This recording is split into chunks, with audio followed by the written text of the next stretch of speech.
প্রিয় দেশবাসী, আজ বাংলাদেশ একটি গভীর সংকটময় মুহূর্তের মধ্য দিয়ে যাচ্ছে।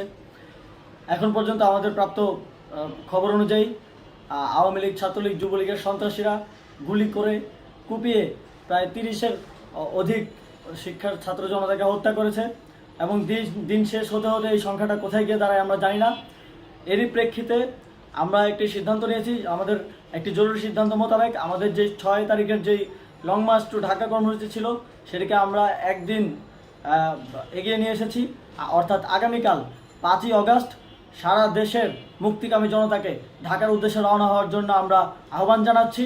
যারা পারবেন, যাদের পক্ষে সম্ভব হবে, আজ রাতেই আপনারা ঢাকার উদ্দেশ্যে রওনা হয়ে যান।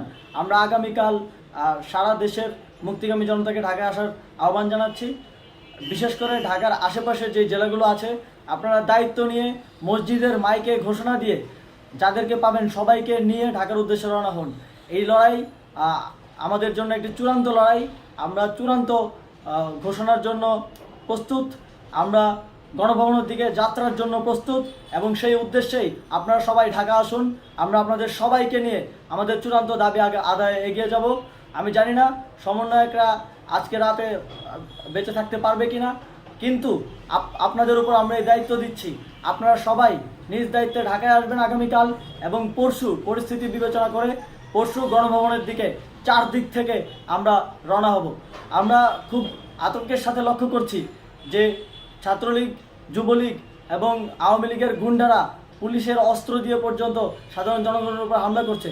কিন্তু একটি সুখের খবর হচ্ছে, সারা দেশের বিভিন্ন স্থানে সেনাবাহিনী ছাত্র জনতার পক্ষে দাঁড়িয়েছে।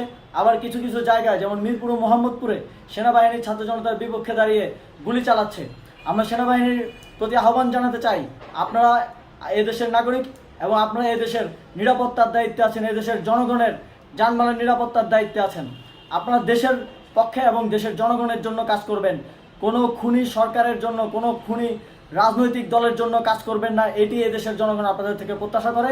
আমাদের এই আন্দোলনে সম্পূর্ণ সমর্থন দিয়ে হয় নিরপেক্ষ থাকুন, অথবা এই খুনি বাহিনীকে, সরকারের খুনি বাহিনীকে প্রতিহত করুন, তাদেরকে যথাযথ শাস্তির আওতায় নিয়ে আসুন।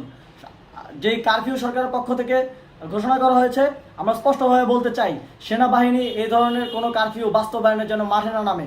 যদি মাঠে নামে তাহলে সেনাবাহিনী স্পষ্টভাবে অফিসিয়ালি জনতার বিরুদ্ধে দাঁড়াবে। আমরা চাই না সরকারের এই ষড়যন্ত্রে সেনাবাহিনী পা দিক। সেনাবাহিনীকে জনতার বিরুদ্ধে দাঁড়ানোর যে ষড়যন্ত্র সরকার রচনা করছে সেটিতে সেনাবাহিনী পা দিবে না, এই বিশ্বাস আমরা রাখতে চাই। আওয়ামী লীগ আজ সারা দেশে তাদের খুনি বাহিনীকে নামিয়ে দিয়েও ছাত্র জনতার প্রতিরোধের মুখে টিকতে পারেনি। রাজপথের পরাজিত শক্তি হিসেবে তারা সেনাবাহিনী সহ অন্যান্য বাহিনীকে আমাদের বিরুদ্ধে কাজে লাগানোর চেষ্টা করছে। এই চেষ্টাকে, এই ষড়যন্ত্রকে ব্যর্থ করতে হবে এবং আগামীকাল সারা দেশে মসজিদে মসজিদে ঘোষণা দিয়ে ঢাকার উদ্দেশ্যে আপনারা রওনা হন। প্রত্যেকটি পরিবার থেকে অন্ততপক্ষে একজনকে ঢাকার উদ্দেশ্যে রওনা করে দিন, এই ইতিহাসের সাক্ষী হতে, একটি নতুন বাংলাদেশের অভ্যুদয় ঘটানোর একজন কর্মী হতে। ধন্যবাদ সকলকে।